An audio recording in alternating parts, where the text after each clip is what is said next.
Hello बच्चों, कैसे हैं आप लोग। आज के इस वीडियो में हम लोग ज्योग्राफी के इम्पोर्टेंट ऑब्जेक्टिव क्वेश्चन को देखेंगे। और आज का ये जो वीडियो होगा इसमें काफ़ी बेसिक सा क्वेश्चन लिया गया है जो आप लोगों से आसानी से बन जाएगा यदि आप थोड़ा बहुत भी पढ़ाई किए होंगे।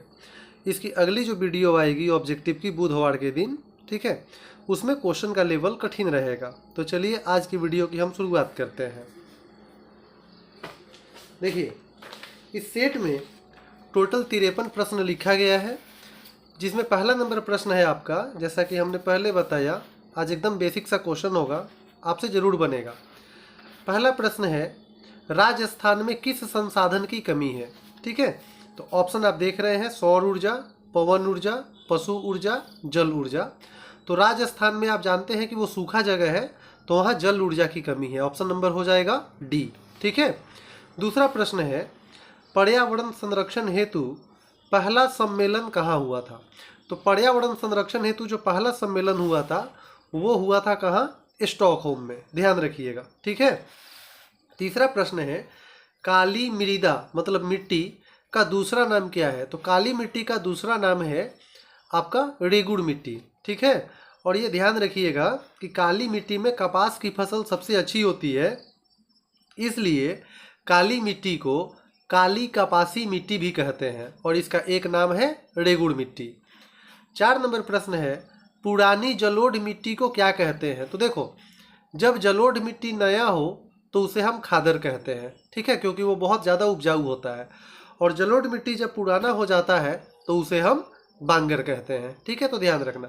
तो अपना प्रश्न यहाँ पे है, पुरानी जलोढ़ मिट्टी को क्या कहते हैं। तो पुरानी जलोढ़ मिट्टी है तो क्या हो जाएगा, बांगर हो जाएगा। ठीक है, प्रश्न संख्या 5, मिट्टी का पीएच मान होना चाहिए। तो देखो, मिट्टी का पीएच मान 7 के लगभग होना चाहिए, मतलब मिट्टी में न तो अम्ल की मात्रा अधिक होनी चाहिए और न ही क्षारीयता अधिक होनी चाहिए।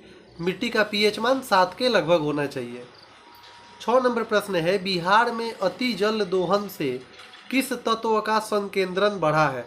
तो देखो, बिहार के पानी में आर्सेनिक का मात्रा बहुत ज़्यादा है, ध्यान रखिएगा। किसकी मात्रा, आर्सेनिक की। उसके बाद है, किस परियोजना का उद्देश्य बाढ़ नियंत्रण है। तो आप जानते हो कि बिहार में कोसी नदी के वजह से हमेशा बाढ़ आती है और इसलिए कोसी नदी को बिहार का शोक कहा जाता है। तो ये ऑब्जेक्टिव में आ सकता है, बिहार की शोक कौन सी नदी है, कोसी नदी। ठीक है, तो किस परियोजना का उद्देश्य बाढ़ नियंत्रण है, तो कोसी परियोजना। और ऑब्जेक्टिव के लिए आप यह भी ध्यान रखेंगे कि ये जो कोसी परियोजना है वो बिहार सरकार, नेपाल सरकार और भारत सरकार तीनों का समेकित प्रयास है, कोसी परियोजना। ठीक है, 8 नंबर प्रश्न है, बिहार में वन का फैलाव है। तो बिहार में वन का फैलाव है 7% जमीन पे। ठीक है, कितने परसेंट पे, 7% पे, ध्यान रखिएगा। 9 नंबर प्रश्न है, किस राज्य में वन सबसे अधिक है। Option A Madhya Pradesh, B Kerala, C Karnataka. तो वन का जो सबसे अधिक विस्तार है वो मध्य प्रदेश राज्य में है। ठीक है, प्रश्न संख्या 10, रणथंभौर टाइगर रिजर्व है राजस्थान में, मध्य प्रदेश में या हरियाणा में। तो आप याद रखेंगे, र से रणथंभौर और र से राजस्थान। तो रणथंभौर टाइगर रिजर्व कहाँ है, राजस्थान में। ठीक है, अब यहाँ से आप एक ऑब्जेक्टिव और समझ लें, ये जो टाइगर रिजर्व बनाए जाते हैं ये स्पेशली बाघों के लिए बनाए जाते हैं, ताकि वहाँ पे बाघ जो है स्वतंत्रता पूर्वक रह सके, उन्हें किसी प्रकार की कोई समस्या नहीं हो। अगर आपसे एग्जाम में पूछा जाए कि भारत में कितने टाइगर रिजर्व हैं, तो आप ध्यान रखेंगे भारत में 27 टाइगर रिजर्व हैं। कितने, 27, मतलब ऐसे 27 जंगल हैं जो केवल और केवल बाघों के लिए है। ठीक है, तो भारत में टाइगर रिजर्व कितने हैं, 27। और बाघों को बचाने के लिए भारत सरकार ने टाइगर प्रोजेक्ट योजना शुरू किया था 1972 में। ठीक है, वो भी ध्यान में रखेंगे आप। टाइगर प्रोजेक्ट योजना कब शुरू हुई थी, 1972 में। और कितने टाइगर रिजर्व है, 27। हॉट स्पॉट की पहचान पर जोर दिया किसने, तो नॉर्मन मेयर्स ने। हॉट स्पॉट की पहचान पर नॉर्मन मेयर्स ने जोर दिया था। भारतीय वन्य जीव बोर्ड की स्थापना कब हुई थी, 54 में, 1955 में या 1952 में। तो आपका ऑप्शन सी होगा, 1952। 1 टन इस्पात के लिए मैंगनीज चाहिए? तो देखो 1 टन इस्पात बनाने के लिए 10 केजी मैंगनीज की ज़रूरत होती है। ठीक है, कितने केजी? 10 केजी। और अगर एग्जाम में 1 टन की जगह पे अगर 2 टन पूछ दे, 2 टन इस्पात के लिए मैंगनीज चाहिए, तो अगर 1 टन में 10 केजी तो 2 टन में 20 केजी। ठीक है, तो एग्जाम में क्वेश्चन सही से देख लेंगे। 14 नंबर प्रश्न है, सीमेंट उद्योग का सबसे प्रमुख माल है। तो सीमेंट उद्योग का जो सबसे प्रमुख माल है वो है चूना पत्थर। ध्यान रखिएगा, या ऐसे पूछ दे चूना पत्थर किस उद्योग का कच्चा माल है, तो सीमेंट उद्योग। अभड़क की कितनी किस्में हैं? तो अभड़क की 3 किस्में हैं। ध्यान रखिएगा। 16, भाखड़ा नांगल परियोजना किस नदी पे है? तो देखो भाखड़ा नांगल परियोजना जो है वो सतलज नदी पे है। ठीक है। दक्षिण भारत की सबसे बड़ी नदी घाटी परियोजना किस नदी पर है? तो दक्षिण भारत की जो सबसे बड़ी नदी घाटी परियोजना है वो तुंगभद्रा नदी पे है। 18 में है, एशिया का सबसे बड़ा परमाणु गृह कहाँ है? तो एशिया का सबसे बड़ा परमाणु घर जो है वो तारापुर में है। ठीक है, अभी कुछ दिन पहले आप लोगों ने पढ़ा है क्लास में। एशिया का सबसे बड़ा परमाणु गृह कहाँ है? तारापुर में। बिहार के किस जिले में नहर सिंचाई का मुख्य साधन है? रोहतास, सिवान, गया, जमुई। तो इसका ऑप्शन हो जाएगा रोहतास। सुनहरा रेशा कहलाता है, तो सुनहरा रेशा कहलाता है जूट।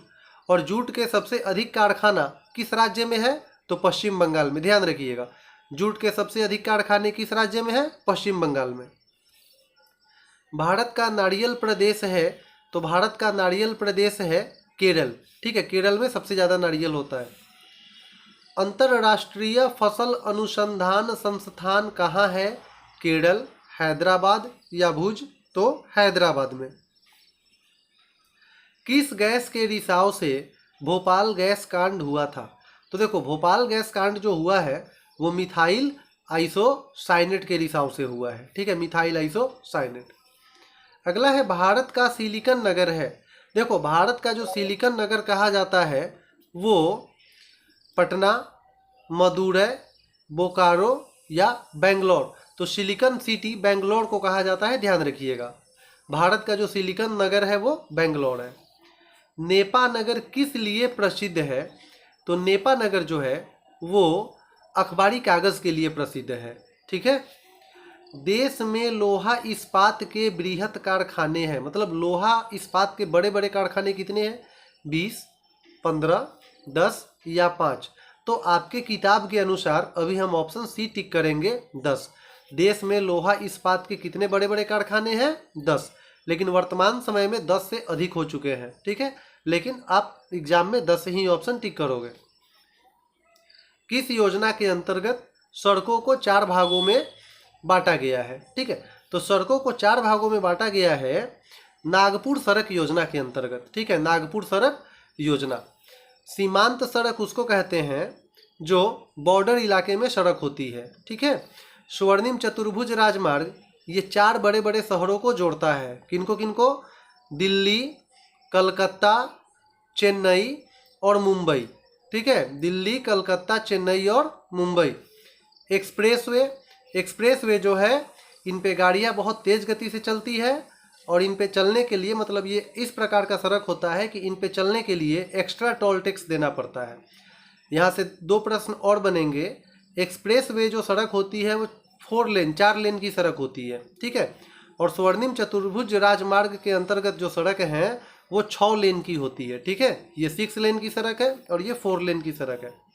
फाल्टा आर्थिक क्षेत्र कहाँ है? बिहार, पश्चिम बंगाल, केरल या उड़ीसा? तो पश्चिम बंगाल। ठीक है, फाल्टा आर्थिक क्षेत्र कहाँ है? पश्चिम बंगाल। रेल वर्कशॉप कहाँ है? जमालपुर, भागलपुर, मुंगेर या पटना?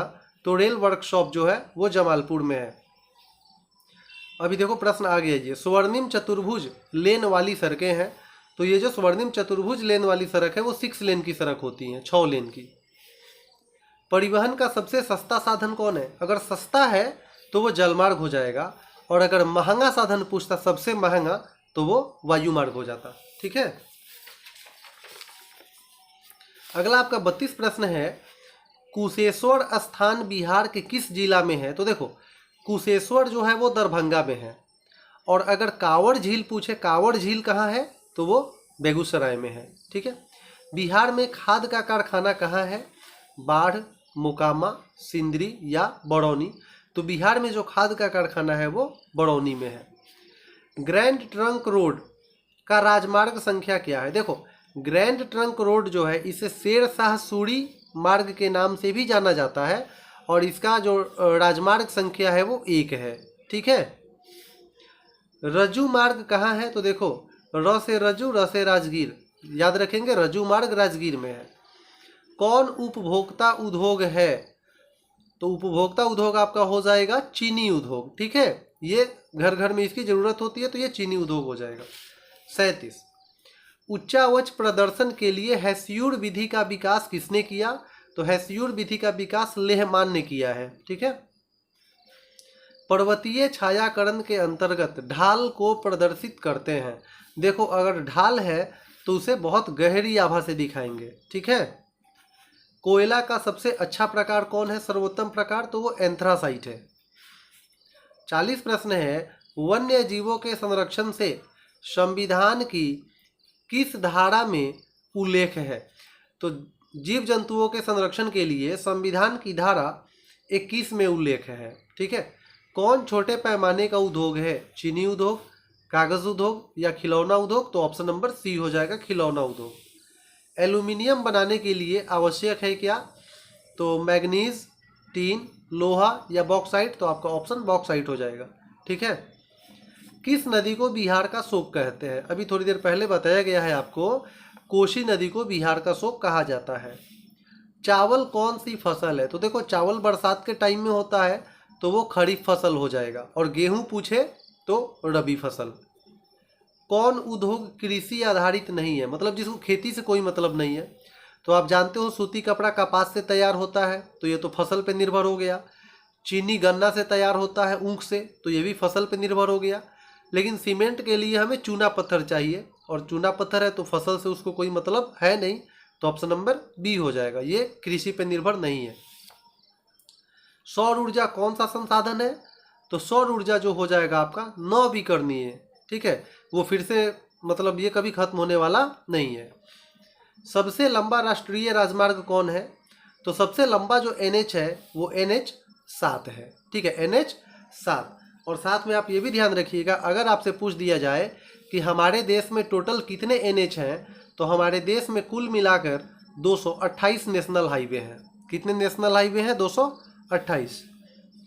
सर्वाधिक वर्षा कहाँ होती है? तो देखो, सर्वाधिक वर्षा जो होती है वो अब मासिन राम में होती है। कहाँ? मासिन राम में। काली मिट्टी किस फसल के लिए उपयुक्त है? तो काली मिट्टी जो है वो कपास के लिए उपयुक्त है। भारत का सबसे बड़ा बंदरगाह कहाँ है? तो भारत का सबसे बड़ा बंदरगाह जो है वो मुंबई में है। ठीक है। मानव शरीर में जल की मात्रा कितनी है?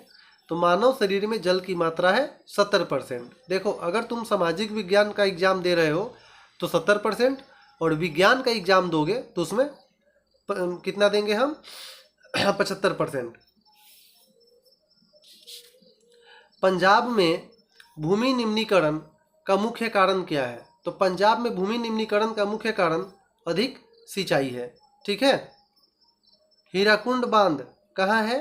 तो हीराकुंड बांध जो है वो उड़ीसा में है, और किस नदी पे है? तो महानदी पे है। ठीक है, हीराकुंड बांध किस नदी पे है?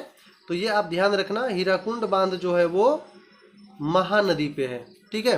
तो ये आज का जो आपका ये जो फर्स्ट ऑब्जेक्टिव है पार्ट 1, ये काफ़ी बेसिक सा क्वेश्चन इसमें लिया गया है। अब इसका अगला जो वीडियो बुधवार के दिन डाला जाएगा, ठीक है, उसमें क्वेश्चन का लेवल कठिन रहेगा। ठीक है, तो बुधवार के दिन आपके लिए हम फिर से एक वीडियो डाल देंगे। अभी समय का अभाव है इसलिए लाइव नहीं आ पा रहे हैं, फिर भी आप अपनी स्थिति बताइएगा। ठीक है, अगर ज़रूरत लगेगी लाइव आने की तो हम लाइव आएंगे भी। ठीक है, तब तक के लिए धन्यवाद।